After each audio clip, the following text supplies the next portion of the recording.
ఈ గడిచిన 2 సంవత్సరాల 5 నెలల్లో గౌరవ ముఖ్యమంత్రి రేవంత్ రెడ్డి గారి నాయకత్వంలోని ఈ ప్రభుత్వం పేదవాడి పక్షపాత ప్రభుత్వంగా పేదవాడికి భరోసా భద్రతని కల్పిస్తూ ఆనాడు ఎన్నికల ముందు చెప్పిన ప్రతి ఒక్క అంశాన్ని పేదవాడి గుమ్మానికి చేర్చాలని తాపత్రయపడుతూ ఒక్కొక్కటి చేరుస్తూ అనేక సంక్షేమ కార్యక్రమాలు రాష్ట్ర ప్రజలకి అందిస్తూ అభివృద్ధిని కూడా ఎక్కడా కుంటుపడనీయకుండా రాష్ట్ర ఆర్థిక పరిస్థితి సహకరించకపోయినా అభివృద్ధిని సంక్షేమాన్ని జోడెడ్లలా ఈ ప్రభుత్వం ముందుకు తీసుకెళ్తున్న సంగతి ఇక్కడ ఉన్న మీడియా మిత్రులకు కానీ రాష్ట్ర ప్రజలకు కానీ ప్రతి ఒక్కరికి తెలిసిన సందర్భమే. ప్రధానంగా హౌసింగ్ శాఖకు సంబంధించిన అంశం గురించి ఈ రోజు చర్చించుకుందామని ఈ రోజు మీడియా మిత్రులందరినీ కూడా ఇక్కడికి పిలవటం జరిగింది.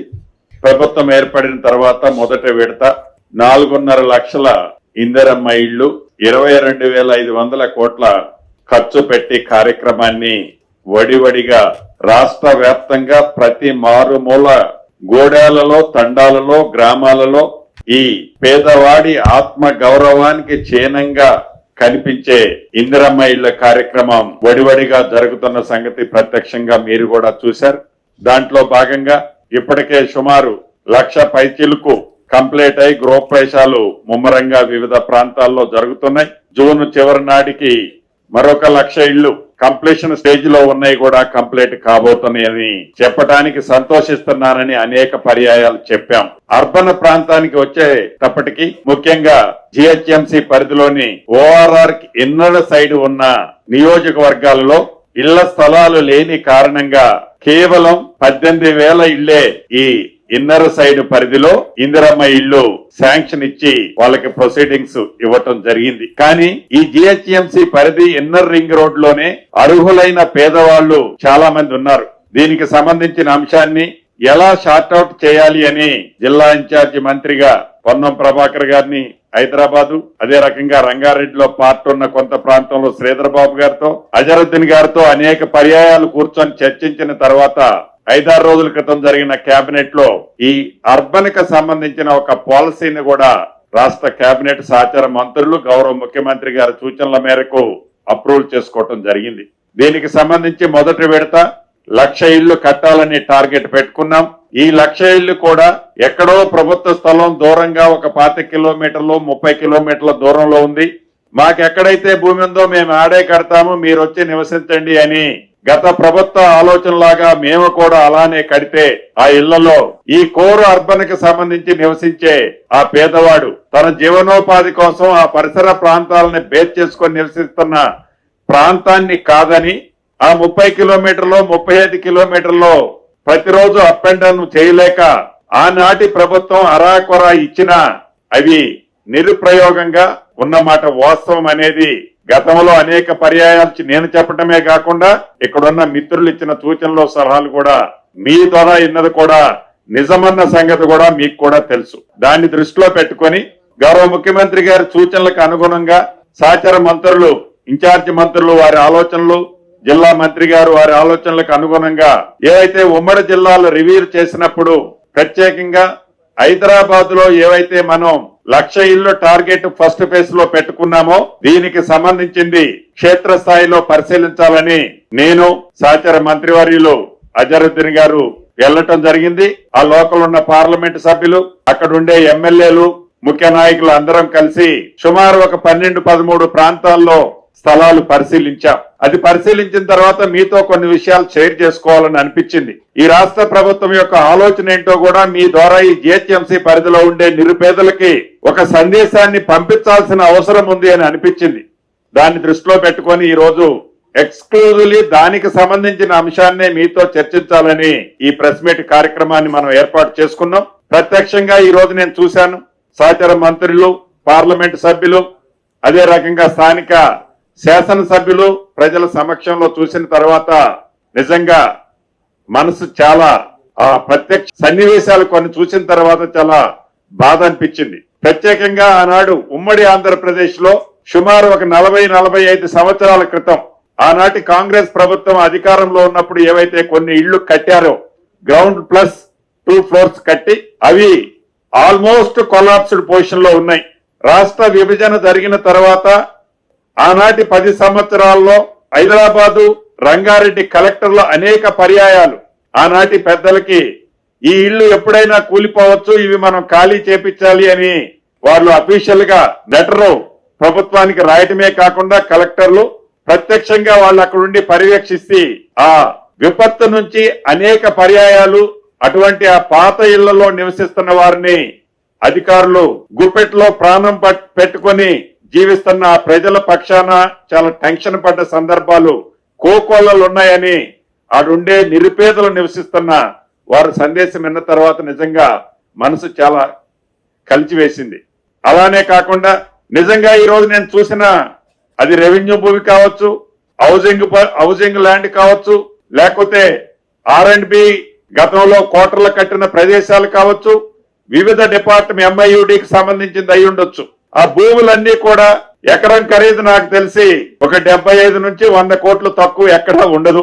నేను ఈ రోజు చూసొచ్చిన ల్యాండ్స్ అయినా కూడా ఆ పేదవాడి ఆత్మగౌరవానికి నిదర్శనంగా ఉండే ఇల్లు అనే కార్యక్రమాన్ని ఆ పేదవాడికి ఎక్కడైతే నివాసానికి యోగ్యమైన ప్రదేశంతో పాటు తన జీవనోపాధి కోసం ఆ ప్రాంతాన్ని ఎంచుకున్నాడో ఆ ప్రాంతంలోనే కట్టాలి అని గౌరవ ముఖ్యమంత్రి గారి సూచనలకి ప్రకారం రాష్ట్ర కేబినెట్ తీసిన తీర్మానం ప్రకారం నిజంగా అది వర్త్ అని అనిపించింది. ఈ రోజు నేను చూసిన తర్వాత ప్రభుత్వానికి డబ్బు అవసరం ఉందని, పేదవాడి ఆత్మగౌరవాన్ని తప్పకుండా కాపాడాలి కాబట్టి డబ్బు అవసరం ఎంత ఉన్నా అది ఎన్ని వందల కోట్లు ఖరీదు చేసినా అదే భూమిలో ఆ పేదవాడు నివసించే పరిసర ప్రాంతాల్లో ఏవైతే ప్రభుత్వ భూములు ఉన్నాయో అదే భూమిలో కట్టడం ఇట్స్ వర్త్ఫుల్ అని అనిపించింది. ప్రభుత్వ ఆలోచనలు, ముఖ్యమంత్రి గారి ఆలోచనలకు అనుగుణంగా రాబోయే కొద్ది రోజుల్లోనే విధి విధానాలన్నీ కూడా ఆల్మోస్ట్ ఫైనల్ స్టేజ్ లో ఉన్నాయి. రూరల్ ప్రాంతంలో ఏ రకంగా అయితే 5 లక్షల రూపాయలు పేదవాడి ఇంటి కోసం, ఇందిరమ్మ ఇళ్లు కట్టడం కోసం ఇళ్ల స్థలాలు ఉన్న వారికి ఇచ్చామో ఇక్కడ కూడా 5 లక్షల రూపాయలు ఇస్తూ ఇందాక నేను చెప్పిన ఖరీదైన స్థలంలో మొన్న కేబినెట్ మీటింగ్ అయిన తర్వాత ఏదైతే బ్రీఫ్ చేశానో ఆ ఖరీదైన స్థలంలోనే ఆ పేదవాడికి ఇళ్లు కట్టించి ఇచ్చే కార్యక్రమానికి సంబంధించిన విధి విధానాలన్నీ కూడా ఫైనల్ స్టేజ్ లో ఉన్నాయి. తప్పకుండా మొదటి విడత 1,00,000 ఇళ్లు కట్టి చూపిస్తాం.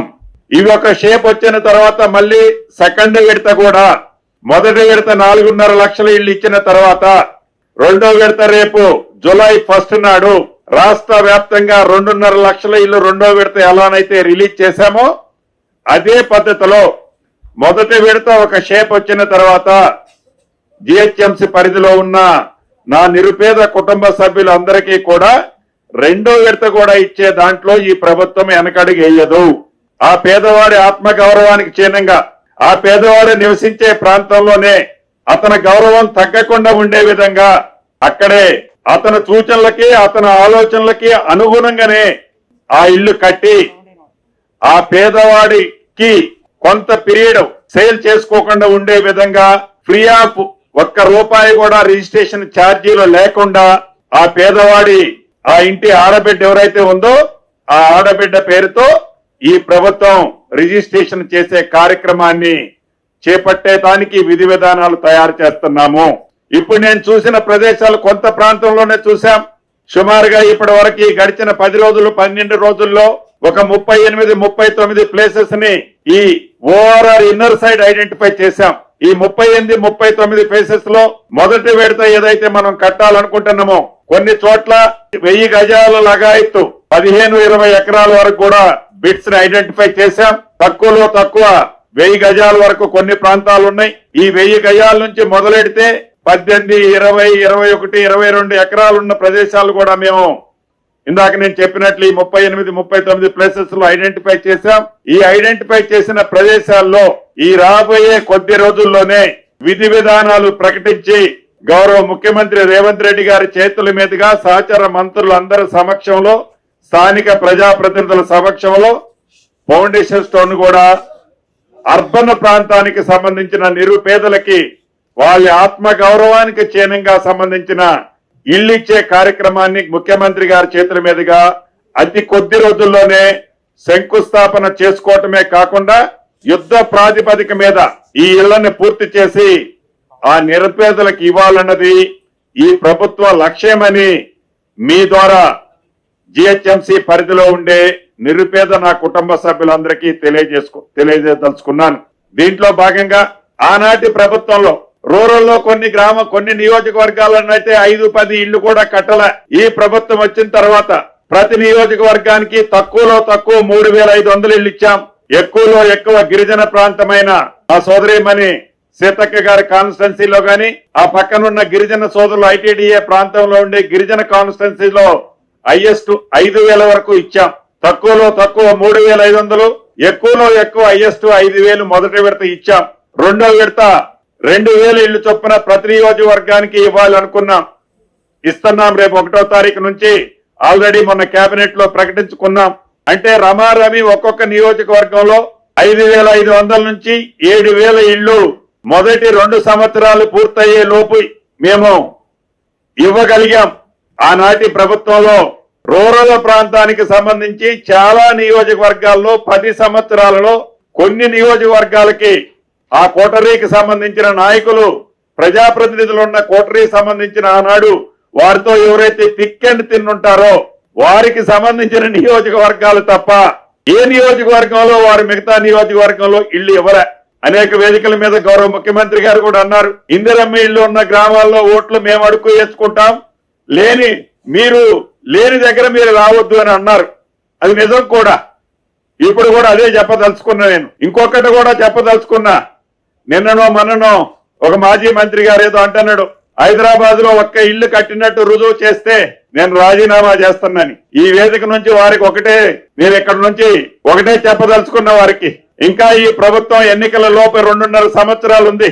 మీరేవైతే హైదరాబాద్ లో 2 BHKలు కట్టాము అని చెప్పుకుంటున్నారో, మీరు కట్టిన దానికంటే ఎట్లా రూరల్లో మీరు కట్టిందేమీ లేదు. ఈ అర్బన్ ప్రాంతంలో మీరు కట్టామని చెబుతున్న ప్రాంతం ఏదైతే ఉందో, మీరు కట్టిన దానికంటే ఈ ప్రభుత్వం ఎక్కువ కడితేనే, ఎక్కువ కట్టిందని ప్రజలు హర్షిస్తేనే మళ్లీ ఎన్నికల్లో శాసనసభ్యుడిగా నేను పోటీ చేస్తా. ఒకవేళ నేను ఎక్కువ కట్టినట్టు రుజువైన తర్వాత శాసనసభ్యుడిగా నువ్వు పోటీ చేయకుండా ఆగగలుగుతావా అని ఈ వేదిక మీద నుంచి వారికి సవాలు ఇస్తున్నాను. డ్రామాలరావు గారు ఉంటారు కదా, డ్రామాలరావు గారికి ఈ వేదిక మీద నుంచి వారికి సవాలు ఇస్తున్నాను. ఆ శాఖ మంత్రిగా 3-4 రోజుల క్రితం ఎక్కడో మాట్లాడినట్టు చూసా. ఇంకా మాకు 2.5 సంవత్సరాలు టైం ఉంది. మేము ప్రణాళికలు మొదలుపెట్టి పనిలోకి దిగుతున్నాం. నువ్వు 10 సంవత్సరాల్లో కట్టావు అని జంపలు ఏదైతే తరుచుకుంటున్నావో, ఆ కట్టిన ఇళ్లు ఎంత ప్రయోజనం అయిందో ఆ ప్రజలకి, ఆ పేదవాడికి ఏదైతే ఉందని గొప్పలు చెప్పుకుంటున్నావో, దానికంటే ఎక్కువ ప్రయోగకరమైన పేదవాడు నివసించే ప్రాంతంలో కట్టి మేము ఇస్తేనే నేను శాసనసభ్యుడిగా పోటీ చేస్తా. ఒకవేళ నేను కట్టలేకపోతే నేను పోటీ చేయను. మరి నేను కట్టితే నువ్వు శాసనసభ్యుడిగా పోటీ చేయకుండా ఉండటానికి నువ్వు సిద్ధమా అని ఈ వేదిక మీద నుంచి వారికి ప్రశ్నిస్తున్నాను. ఈ రోజు ఈ ప్రెస్ మీట్ పెట్టడానికి కూడా ప్రధానమైన కారణం ఒకే ఎజెండా. ప్రత్యక్షంగా ఏనాడైనా హౌసింగ్ బోర్డు అనే శాఖే లేదనుకో మీ ప్రభుత్వంలో, ఆ శాఖనే టోటల్ గా డిస్మాంటిల్ చేశాం. నేనేమనను. కనీసం ఆ పేదవాడి ఇల్లు ఎక్కడ కడితే బాగుంటది, ఏనాడైనా ఆ పేదవాడి ప్రాంతానికి పోయి పరిశీలించి కనీసం ఇలా వాడి ఆలోచనలో షేర్ చేసుకుని నువ్వు కట్టి ఉంటే అక్కడ కట్టాలనే ఆలోచన నీకు వచ్చుండేది కాదు.